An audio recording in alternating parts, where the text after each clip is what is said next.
morning, afternoon, evening, wherever you are, and welcome to the latest edition of Global Atheist News Roundup, dateline 9th of December 2023. Of course, we are all appalled by what's going on in Israel. It's definitely related to religious division, and we will address it in this week's Views on the News show. Meanwhile, here at Global Atheist News, we're going to focus on the rest of the world because the Israel conflict is being adequately covered by mainstream news. This week's headlines. An attack near the Eiffel Tower left 1 dead and 2 injured. A Muslim preacher is concerned that protesters might include homosexuals. The wife of Scotland's First Minister, El-Nakla, voiced her hatred for Israel outside Holyrood House. Armenian Christians battled developers to keep control of their corner of Jerusalem. Recordings show how the Mormon Church protected itself from child sex abuse claims. Daddy Yankee is the latest star to trade the charts for church. Armed forces in the UK are to recruit their first non-religious pastoral officers. And an Australian Labour colleague reflects on Peta Murphy's sad death and refers to her silent protest of the parliamentary prayer ritual. A German man has died and 2 others, including a British man, have been injured in a knife and hammer attack on a street in central Paris. The attack occurred near the Eiffel Tower late in the evening of Saturday last. A 26-year-old French man was arrested and anti-terrorism prosecutors opened an investigation. Prosecutor Jean-Francois Ricard said the suspect had pledged allegiance to the Islamic State group. Monsieur Ricard told a briefing on Sunday that the suspect, Armand R., a French national born in France to Iranian parents, made the pledge in a video posted on social media. He converted to Islam aged 18 and was imprisoned in 2016 for 4 years after making plans to travel to Syria to join IS. Police said he was supposed to be following treatment for psychiatric problems. Monsieur Ricard added that the suspect had been under surveillance for suspected extremism and that 3 associates, including members of his family, had been detained for questioning. Earlier, it was revealed that the victim killed in Saturday night's attack was a German tourist who worked as a nurse. France's Interior Minister, Gérald Darmanin, said the victim was with his wife when he was attacked and fatally stabbed on Quai de Grenay. He said his wife's life was saved by the intervention of a taxi driver and the suspect fled across a nearby bridge. After crossing to the north side of River Seine, he attacked 2 more people, a French man and a British tourist who was hit in the eye with a hammer. The suspect was then tasered by police and arrested on suspicion of assassination and attempted assassination in relation to a terrorist enterprise. See this video.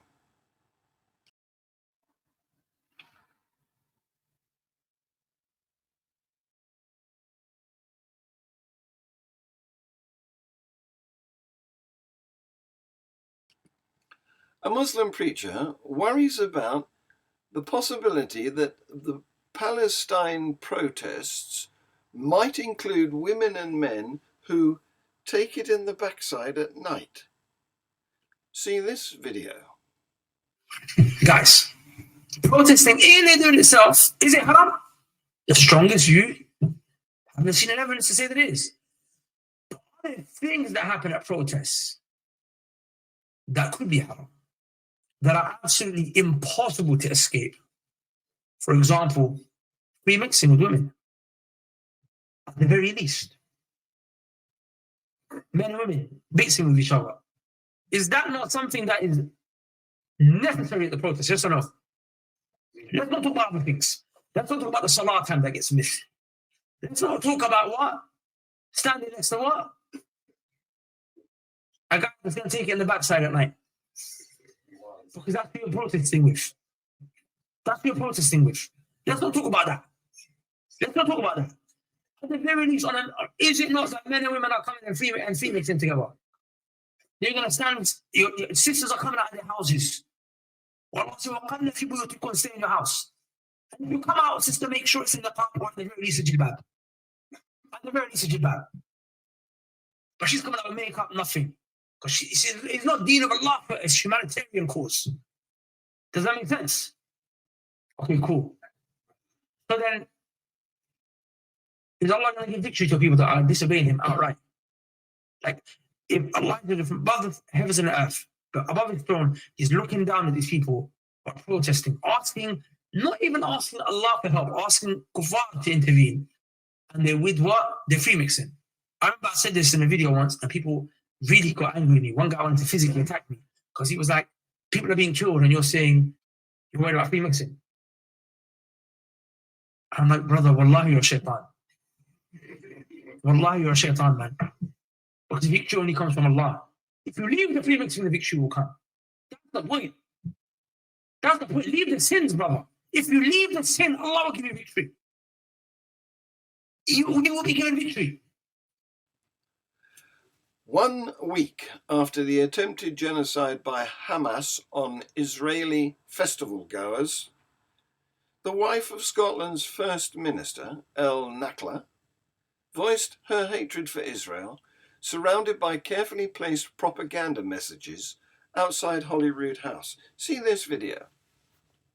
The Israeli government, that they are not taking that because they're doing it wrong.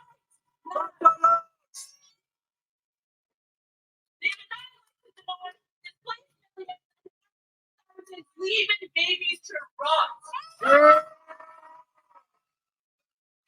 So happy when I saw the innocent Israeli hostages released. And then I saw the Palestinian child broke my heart because the UK news reported that they were under 18. They were children. Children to life. They are wonderful. Yeah!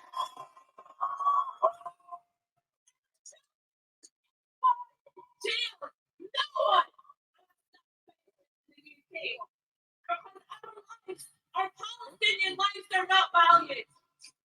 Little Reem with the bunches, she was killed and not on every single newspaper. So shit about. We are proud people and we are peaceful resistance and everyone belongs with us. But we will not be silenced. To Muqam, to Bassam, to Wah, and all of those sharing the truth in Gaza, we stand here protecting all of you. And we hope that raising our voice will protect you. All the Palestinian people want is peace, safety, and security. A few weeks ago, my brother Muhammad called me, and I made a promise to him that children will live in a peaceful world. And that his children will follow their dreams. I promise that will happen.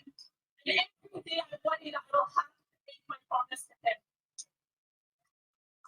For as long as I have air in my lungs, I will stand for justice across the world. But I will use my voice loudly to stand for the justice in Palestine and to demand an immediate ceasefire.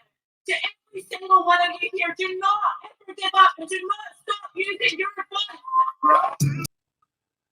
Amid the ongoing war between Israel and Hamas in the Gaza Strip, another battle is playing out in Jerusalem among its small Armenian Christian community.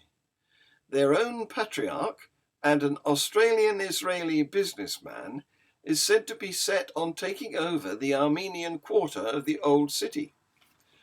Last month, things escalated as Jewish settlers, aided by dogs and bulldozers, disrupted a long-running sit-in a site known as the Cow's Garden, which is currently a parking lot, where businessman Danny Rothman plans to build his latest hotel. Rothman's company, Zana Capital Group, made a secret deal in 2021 with the Armenian Christian Patriarchate to lease a swathe of the Armenian Quarter, including part of the Armenian Theological Seminary and several family homes. When the deal became public, the local community rebelled, and a priest who oversees the church's real estate was defrocked, and Patriarch Nurhan Manouchian's leadership came under question. This is land that belongs to the Armenian community for centuries. Levon Kalajian, a Jerusalem-born Armenian, told a religious news service, "This does not belong to the Patriarchate, nor is it for him, the Patriarch, to do whatever he wants to do with it." Armenians have had a presence in Jerusalem since the 4th century, when Armenia became the first sovereign state to convert to Christianity.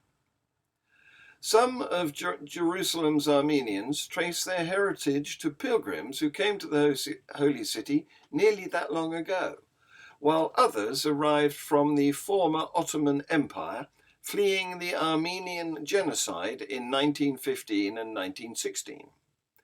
Today, the smallest of the 4 divisions of Jerusalem's old city, the Armenian Quarter, is considered separate from the larger Christian Quarter, where Palestinian Christians speak Arabic and worship in Greek Orthodox or Catholic churches.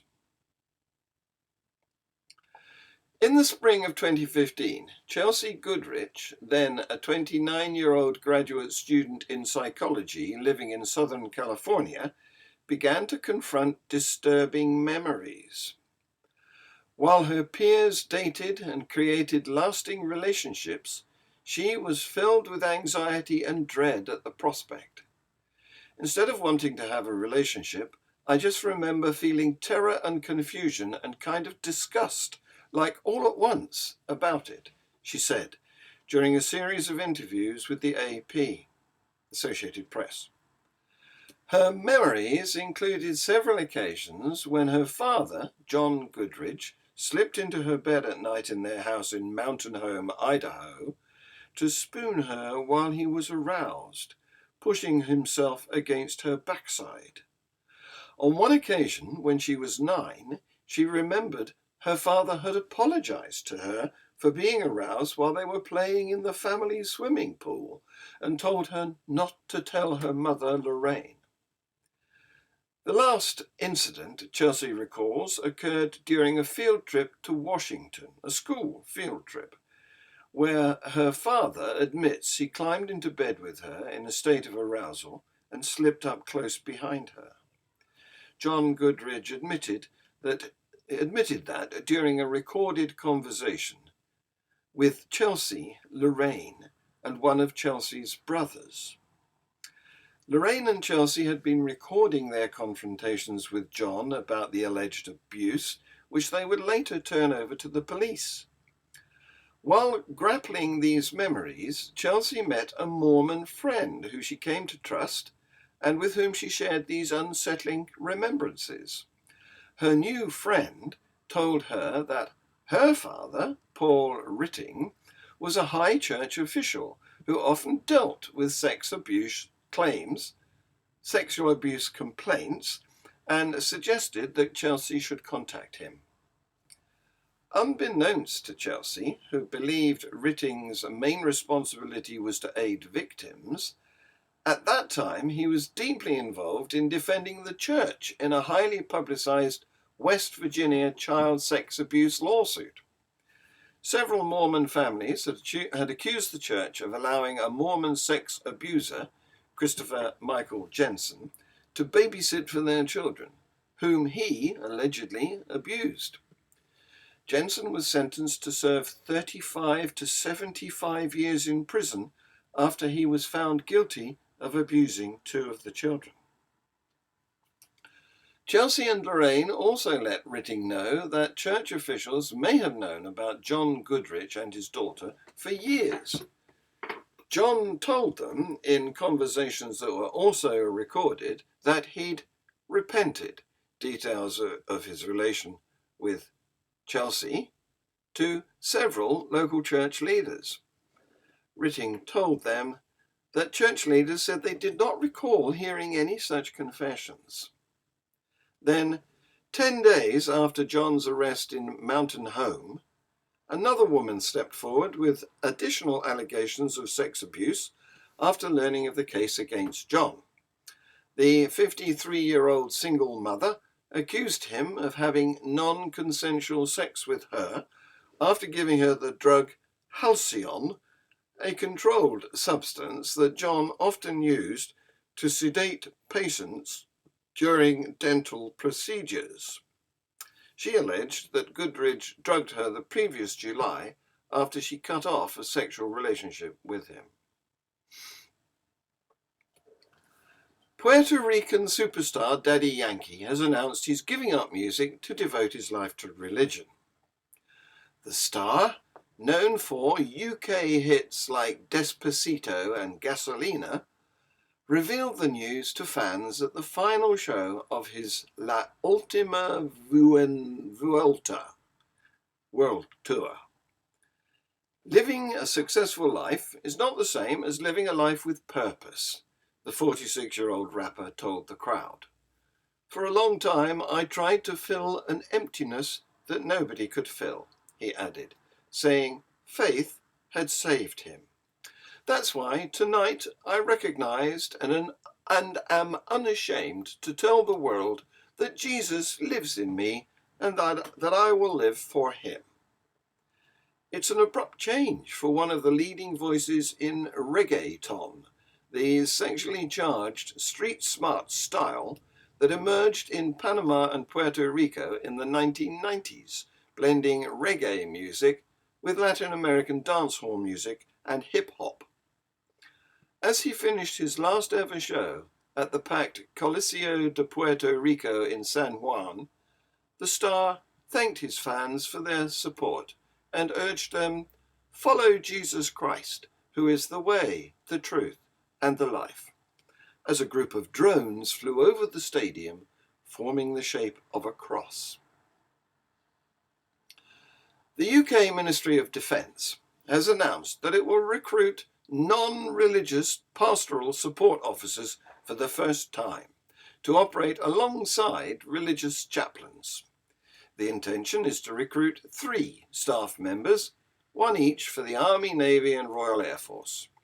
Humanists UK and its section Defence Humanists have been working with the MOD and Humanists and Non-Religious in Defence on this outcome for many years now, and Humanists UK will be endorsing authority through its non-religious pastoral support network. Today, they have welcomed this news. The new positions are for uniformed non-religious pastoral officers on the same terms as chaplains within the armed forces. Peta Murphy was an Australian politician. She was a member of the House of Representatives from 2019 until her death in 2023, 4 years after her breast cancer returned. She represented the Victorian seat of Dunkley for the Australian Labor Party. Her colleagues have paid tribute to her intellect and empathy. Prime Minister Anthony Albanese offered an emotional tribute for Ms. Murphy, who he described as empathetic and intellectual. She was a principled lady who did not take part in the pre-sitting prayers. See this video.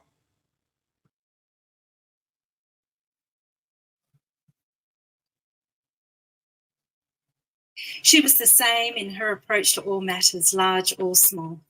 I remember in her duty to this place, she would arrive at the start of Parliament each morning. Then in her duty to her ideals, she would wait in the members' lounge in silent protest to remind herself and anyone else that we are a secular and multi-faith society, and that one prayer can no longer represent all Australians.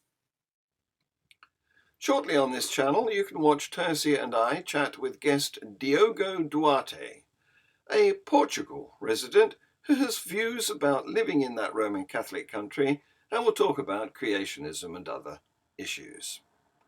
And don't forget to watch Views on the News, the show where our opinionated panel give their views on the items I've just reported on.